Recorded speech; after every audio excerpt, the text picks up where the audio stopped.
At the end of your feelings is nothing. But at the end of every principle is a promise. Behind your little feelings, it might not be absolutely nothing at the end of your little feelings. But behind every principle is a promise. And some of you in your life, the reason why you're not at your goal right now is you just all about your feelings. You all on your feelings. You don't feel like waking up. So who does? Every day you say no to your dreams, you might be pushing your dreams back a whole 6 months, a whole year. That one single day, that one day you didn't get up could have pushed your stuff back I don't know how long. Wonder what would happen to your life. Now think about it a minute. There's a lot of things you could take from me and I could make it. You could take my suit, I got another one. You could take my car, I could get another one. You could take my house, I could get another house. But when you take my time, you have taken something from me that is totally irreplaceable. We take all kind of classes for money management. We know how to manage our money. We know how to repair our houses. We're working on our hair and our bodies and all of this kind of stuff. We do everything except the most important thing is to value our time. It takes time to be creative. If you had time, you would be creative.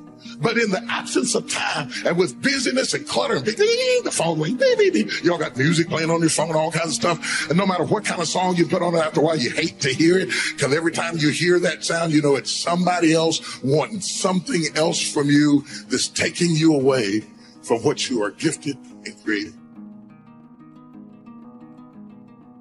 If you want to make your dream become reality, the people that are running at their dreams know that it's possible that you can live your dream, that it's necessary, that you're relentless, that you have a plan of action, that you are creative. The people that are living their dream are finding winners to attach themselves to. The people that are living their dreams are the people that know that if it's going to happen, it's up to them. And they're resolving within themselves, it's not over until I win. The people that are running after their dream know they're going to have hard times. They keep on running because they're saying within themselves, I'm the one, no matter how bad it is or how bad it gets, I'm going to make it. The people that are running after their dreams are the people that are hungry. Hunger is the ultimate driver. If you're hungry, you can get the strategy, you can get the answer. If you can't model it, you can find it. Motivation gets you going. Discipline, commitment, strong habits is what gets things done. Commit once. You don't need to commit more than once. You commit once to the thing that you're going to do, and then you do it every single day. That everyday method is one of the most powerful methods for reconstructing your entire life.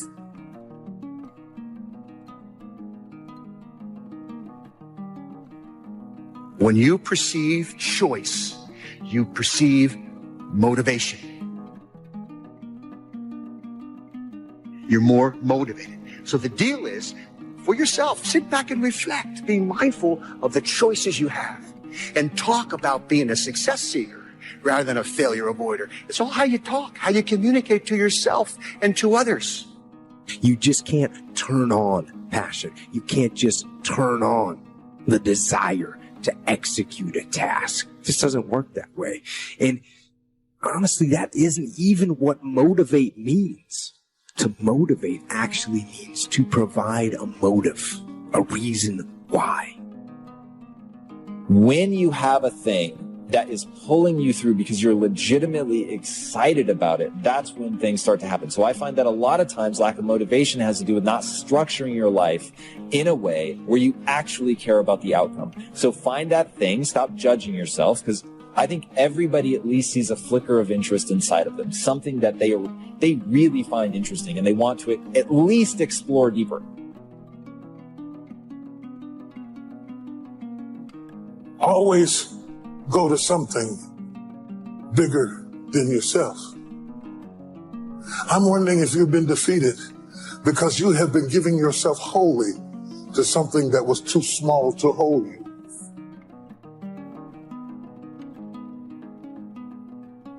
Have you thrust yourself into a glass of water?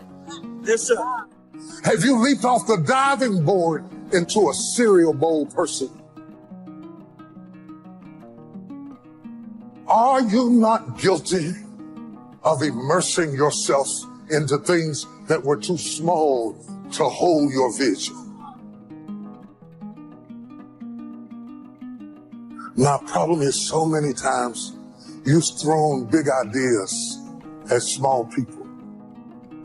You've given big commitment to cereal bowl people. And you're trying to get your sight back from a source that's too small to support what you're willing to put in. Is your investment bigger than the bank? You should see the way you're looking at me. Is the reason you keep being disappointed by people is that you have wholly thrown yourself into something that was too small? Don't let that happen. Get aggressive, be vigilant, attack, and destroy the weakness in your head. Go. Everybody wants to do work when they're feeling strong and they're feeling refreshed. But what's more important is when you actually do the work when you're feeling tired and feeling weak and feeling lazy. When you have those feelings, it's even more important to step up and get some. There are areas within myself where I cannot compromise. I have to hold the line. I am going to work hard. I am going to train hard. I am going to improve myself. I am not going to rest on my laurels. I'm going to own my mistakes and confront them. I am going to face my demons. I'm not going to give up or give out or give in. I am going to stand. I am going to maintain my self-discipline. There will be no compromise. Not now, not ever. Turn your wounds into wisdom. You will be wounded many times in your life. You'll make mistakes. Some people will call them failures. But I have learned that failure is really God's way of saying, excuse me, you're moving in the wrong direction. Real work is to figure out where your power base is and to work on the alignment of your personality, your gifts that you have to give with the real reason why you're here. That's the number one thing you have to do, is to work on yourself and to fill yourself up and keep your cup full. Keep yourself full. Now, I used to be afraid of that. I used to be afraid, particularly from people who say, oh, she's so full of herself. She's so full of herself. And now I embrace it. I consider it a compliment that I am full of myself. Because only when you're full, I'm full, I'm overflowing, my cup runneth over. I have so much to offer and so much to give. And I am not afraid of honoring myself. You know, it's miraculous when you think about it.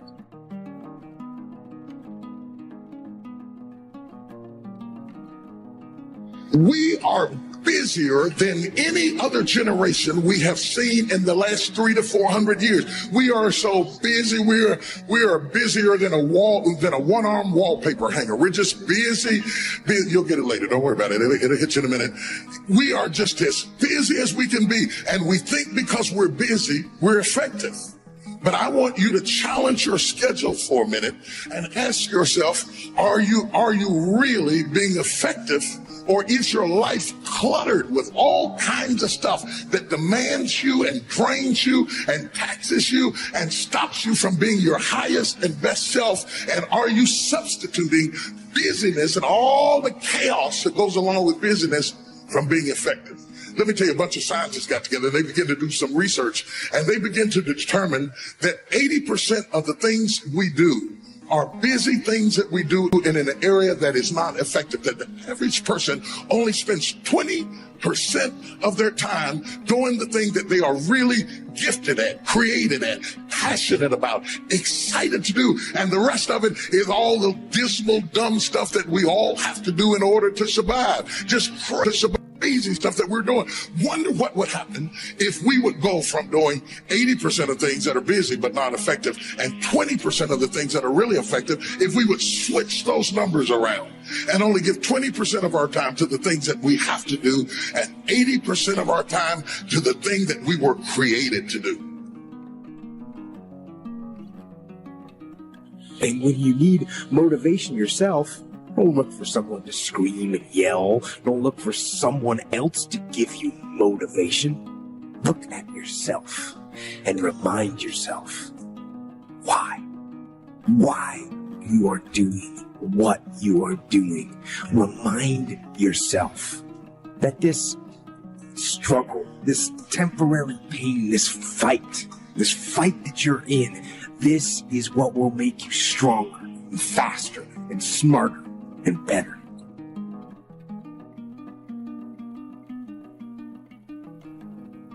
Don't be upset by the results you didn't get from the work you did not do. I don't want you to be upset. I don't want you to be angry. I want you to be like, I didn't get the results because I didn't do the work. I didn't show up on time. I didn't do what I said I was going to do. I hit the snooze button. I made an excuse. I didn't make adjustments. I'm tired of people talking about, I want to be successful. I want to be great. Look, everybody wants to be a beast until it's time to do what real beasts do. And let me tell you something. That means getting up early and going to bed late. That means you don't go to sleep when you're tired. You go when you're done. If you just decide, I'm going to keep my word. If I say something, I'm going to do it regardless. Being more disciplined.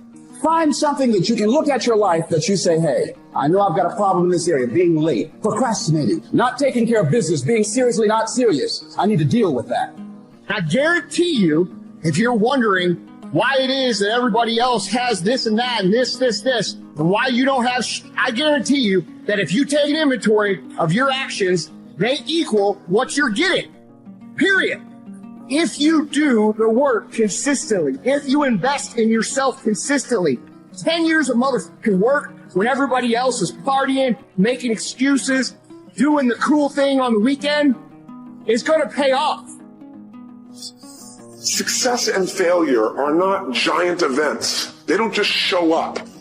You don't just suddenly become successful or suddenly have this cataclysmic event that makes you fail. It may look that way.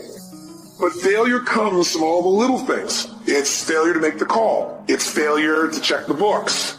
It's failure to push yourself to do things physically that you don't want to do.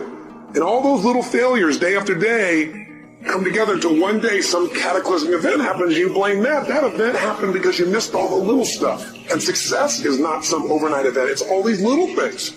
Success is having a vision. Success is really seeing it, feeling it every day for strong enough reasons. You need to have some rituals, some things you do that nobody else does that gives you a better life than anybody else has. It comes from delivering more than anybody can imagine. All those little things add up. People go, wow, it's true in any area of your life.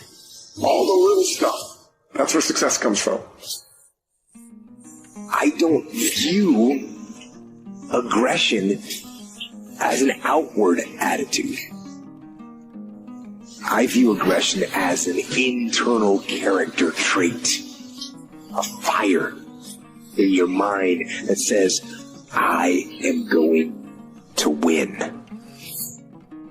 I'm going to fight and I'm going to battle and I'm going to use every tool I have to crush my enemy. And that's what aggression is to me. The unstoppable fighting spirit, the drive, the burning desire to achieve mission success using every possible tool, every asset, and every strategy and tactic to bring about victory. Aggression is the will to win. And if that kind of internal and relentless aggression is your default mode, then you will win. This isn't easy for anyone. There's a price for victory. And that price is hard work and early mornings and late nights and unmitigated daily discipline in all things. The battle doesn't fight itself. You are the one that has to fight it. You do not have to change who you are to be successful. You have to change some things about you, but you don't have to change who you are. God created you very, very unique. I don't know if you all know this, but it's about how many people on earth? What's the number? About 7 billion? Listen to this. Do you know at 7 billion people on earth, ain't none of us got the same fingerprints? Who do that? Who can make 7 billion patterns and ain't none of them just alike? That's your God, your creator. That's how unique he made you. He made you so unique, you got your own set of fingerprints. It's probably been, I don't know, some billions of people that already died. Billions of people have died. Guess what? Ain't none of them had the same fingerprint either. God made you uniquely you. God could have created all of us exactly alike. He could have called these angels. God chose something completely different. He made each one of us to be a very unique being. Each one of us has got our own thumbprint, our own eyeprint. Our DNA is unique to all of us.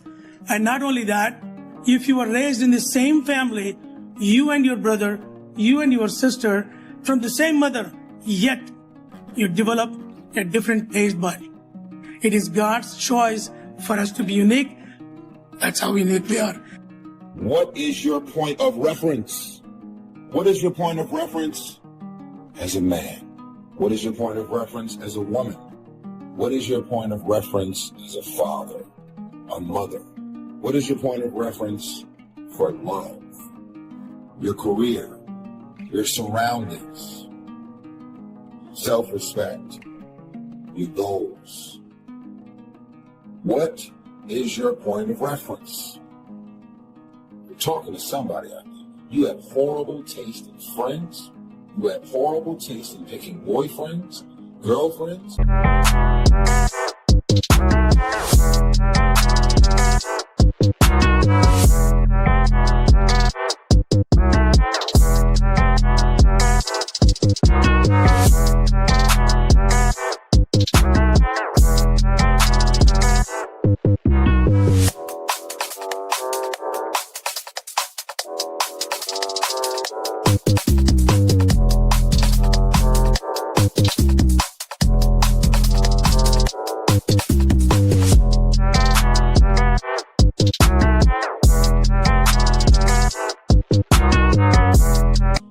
Horrible taste in trusting people. What is your point of reference? Because you're 21 and older doesn't make you a man. Because you're capable of making a child doesn't make you a mother or a father. If you witness failure all your life, you're either going to decide to break the cycle, or without you being conscious of it, you're a part of the cycle. You have become a duplicate of your mother and your father. You have become a duplicate of everything and everybody that you grew up around. Because why? That is your point of reference. That is the blueprint. You have become your mother and father without you knowing. Here's a little secret. I don't drink. I don't smoke. I don't do any type of drugs ever. Because my life as a kid was consumed all forms of alcohol and drug abuse. It completely turned me off. I decided I don't want to be like my mom and my dad. People in my family, my boys, my homegirls, my surroundings, I want nothing to do with it. It's a conscious decision. Could have easily became a duplicate. And I wonder how many people there are watching this message right now, and you're trying to do it like someone else. You're trying to be just like somebody else. You're just a copycat, and you're wondering, how come I feel stuck? How come I can't move forward? I got a feeling. Why don't you shed off that other person's armor, and why don't you walk it out the way God called you to walk it out? I am strong. I am talented. I am healthy, I am valuable. Those are not just positive affirmations. You just invoke a blessing on yourself. When you speak it out, you give life to what you're saying. It's not enough to just think this. You don't bless yourself by just dwelling on positive thoughts. Nothing happens until you speak. When you say, I am blessed, blessings come looking for you. When you say, I am prosperous, good grades start heading your way. You have to say, I am confident before you're going to feel confident. If you'll say it long enough, what happens is those words get down in your spirit. You believe what you say about yourself more than what anyone else says about you. When you hear yourself day after day, I am healthy, I am talented, I am confident, I am valuable, it's changing how you see yourself. Over time, you're going to become what you're saying. You are who you are in part today because of what you've been speaking over your life. And what you believe about what you can be, and what you believe about what you have inside of you, and what you believe about what God called you to do, and what you believe about what you're going through. That's what I'm talking about. The currency of confidence. So when you're young, you start borrowing confidence from the wrong places. You borrow confidence from sexual attractiveness. Partner after partner after partner after partner.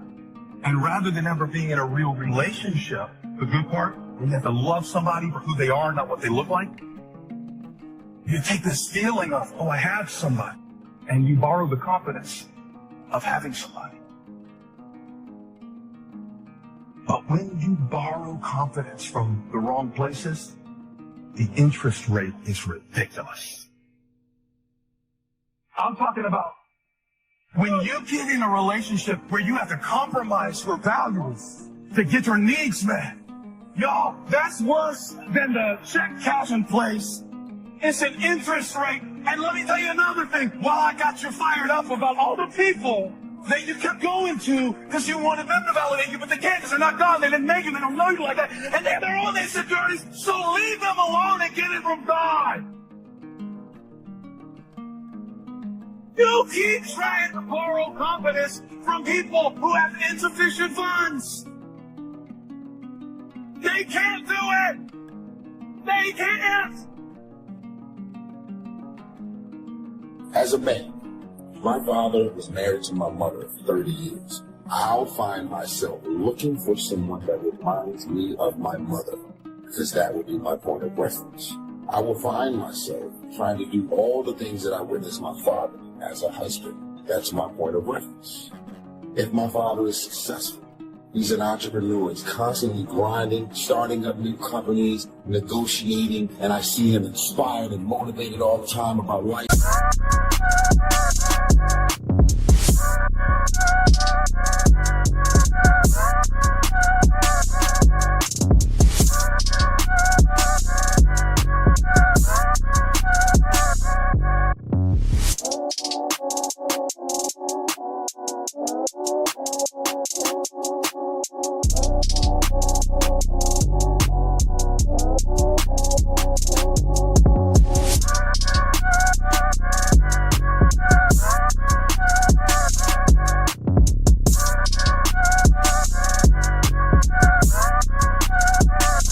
Career and trying to educate himself and further his way up the success ladder. That will become my blueprint and my point of reference for success. And I'll find myself wanting nothing more than a duplicate of my father, because that is my successful point of reference. Have you become the duplicate of your mother? Have you become the duplicate of your father? Have you become a duplicate of your parents, of your environment? See, I believe that we were all born individuals. God made me an individual. My head is not connected to anybody else. I am my own man. God made me individually me, so I can do and be and become anything I want. What is your point of reference? Opposites in conflict. That seems to be set up for a human adventure. One contesting against the other, vying for the territory. Would there be light without darkness? We probably wouldn't call it light. What gives us the value of one is the contrast of the other. But darkness is always trying to move in and take all the territory. But if you turn on the light, its energy starts to repel darkness. Darkness begins to move away. And the brighter the light, the further away the darkness will move. You walk into a dark room and turn on the light, the darkness is what? Gone. But here's the point to remember, not very far. The darkness seems to, yes, it's gone, but it's waiting for its chance. That if light loses its energy, darkness has a chance not to move back. There are better realistic illustrations, and that's health and illness at odds in your body. Illness trying its best to drive health into a small corner and occupy the territory. And health trying what? To push illness into a small corner. There's this contest going on. Who's going to occupy the territory? If one stays strong, the other's diminished. If the other gains in power, then the other.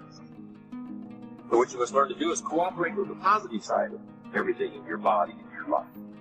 Sometimes we sabotage our own best interest.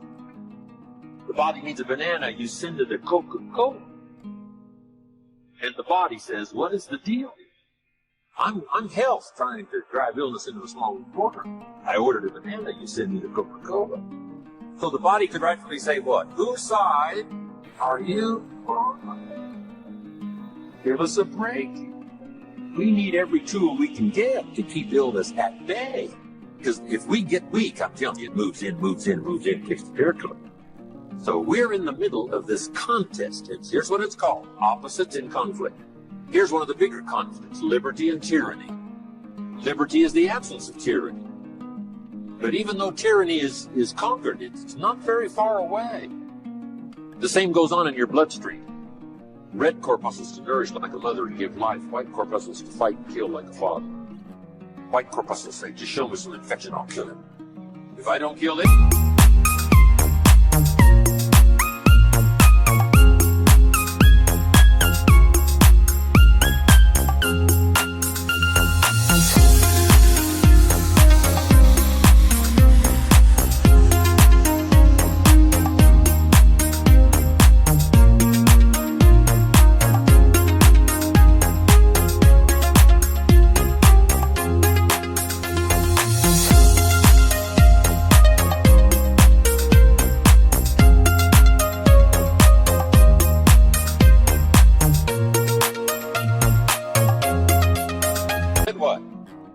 Killed you, somebody's gonna get killed in this contest, right?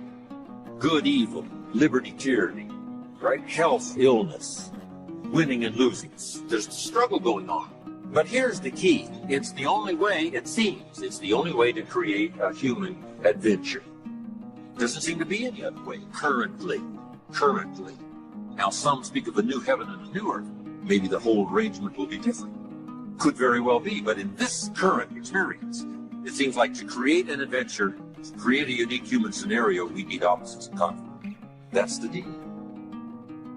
You've always got to draw a line somewhere and tell illness, hey, you can't have any. You've got to throw up the barriers, draw a line in the sea. Tyranny cannot be rehabilitated. Tyranny can only be restrained. We must play this game. We must fight this game. But here's what it creates, a great adventure.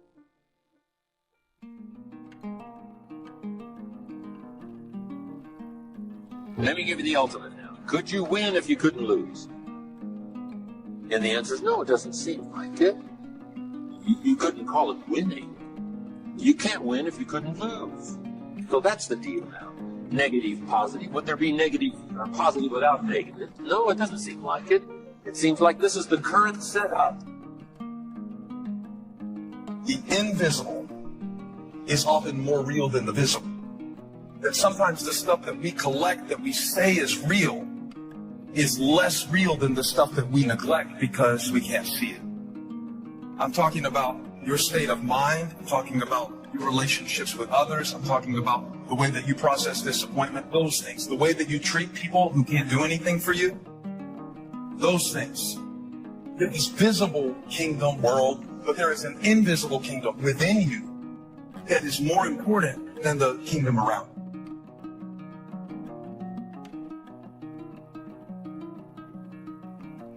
Set your life on fire. Seek those who fan your flames. Don't be hanging with no jank-ass jokers that don't help you shine. The prerequisite for spending time with any person is that they nourish and inspire you. They feed your flame. There's been very few times in my life that I looked left or looked right and didn't find a person who believed and supported me. There's always been a person beside me fanning my flames. Look at your last 5 text messages. Are those people feeding your flames or dousing your fire? The people that you spend time with are going to make or break your dreams. Everybody don't deserve to be around you. Look to the people around you. Are those people throwing logs on your fire or are they pissing on it? You got to defend your light with your life. You can't detach from yourself, and you can't see yourself. And so, how do you detach from yourself? How do you learn to do that? A good drill for this is try to imagine the way other people see you, what other people are thinking of you. One place where this happens, that definitely happened to me, is when I started getting put in charge of things. I started thinking about other people's perspectives. If you're in charge, then what kind of representation are they receiving? And if you work for someone else, it's the same questions. What does the boss see me do? What kind of representation am I making of myself to my boss? So the question becomes, how well do you represent yourself? What shortfalls do you have? Now, when you first start looking, it's like you're looking at an overgrown lawn. There are some big, obvious problems, so you do a broad, just kind of general cut of the grass. You fix some of the big, easy problems. And once you've done that, you've gotten rid of some of those big, obvious problems, you notice some more detailed problems. So you start trying to fix them. You know, for the foreseeable future, it looks like it's been that way as long as we can remember and as long as the history tells us. So, here's what you want to do if you want the adventure. You must learn to play this game. To work with all the positive forces to defeat the negative forces as early and as soon and as much as possible. To contain the ravages of disease that want to take you early. You've got to fight back. You can't just leave it. Somebody says, well, I got my fingers crossed. Not a good philosophy. Jump on the positive side of whatever you want. See if you can't help out.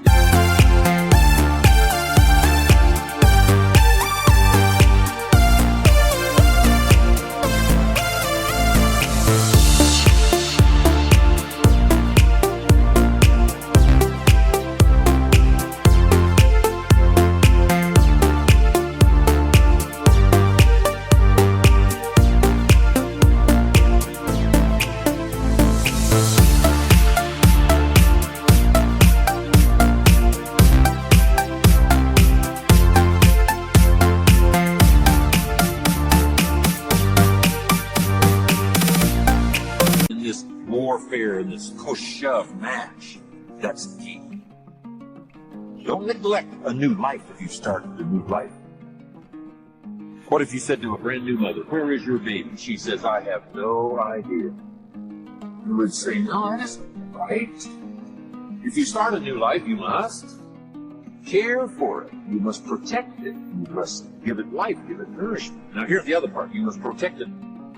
That's why the old wise man said, we must learn to love and hate. Oh, underline it. We must learn to love and hate. And the illustration he used was, you must learn to love good and hate evil. To deal with the weeds in your garden, you've got to hate weeds. You've got to hate them enough to what? Kill them. You can't say, well, poor weeds. Say, no, this ain't the deal, poor weeds. Don't go soft on this stuff. You've got to hate evil. You've got to hate the weeds that are out to destroy your garden and rob your children of the nourishment they deserve. You've got to take the life of the weeds, or they will take the life of your garden. Somebody's going to get killed. Remember? So, learn the good evil. Now, here's the greatest battle in the mind. Here's what you must not become. A victim of yourself. What is that insidious voice inside your own head that says, you're too short, it'll never work for you, you're too tall, right? It's over for you. It's never worked for you before. What gives you any idea that it'll work for you now? You've never been able to rise up and take charge of your life. What makes you think you can do it now? There's going to be too many obstacles out there. You'll never overcome them all. What is that insidious voice? It's the same game going on inside your head that's going on in the world. Liberty and tyranny in a push-shove match. Here's what you've got to do. Cooperate with the positive side of your life and let faith drive out doubt. Right? Let winning drive out losing. Let positive drive out negative. But you got to get into the contest. And why get into the contest? Because that's how you create an adventure. There is no other way. It takes both. You've got to learn to laugh. Yes, that's not what the wise man told us. You can't just learn to laugh and keep on laughing. No, that's silly. It says there's also a time to cry. You've got to learn to both laugh and cry. Then it said you must be so sophisticated as not to laugh when it's time to cry. That now gives you an understanding what life is all about. Sadness and joy, the contest, the difference. And yet it creates the adventure. It's supposed to create an adventure. But here's the adventure: to overcome the evil, to put evil in its place. Just like in your mind, you've got to stand guard at the door of your mind and see if you can't suppress, see if you can't do battle with the negative forces. Don't become a victim of yourself. Beware of the thief on the street that's after your purse, but also beware of the thief in your mind that's after your promise. See if you can't engage in this mental contest and win the day.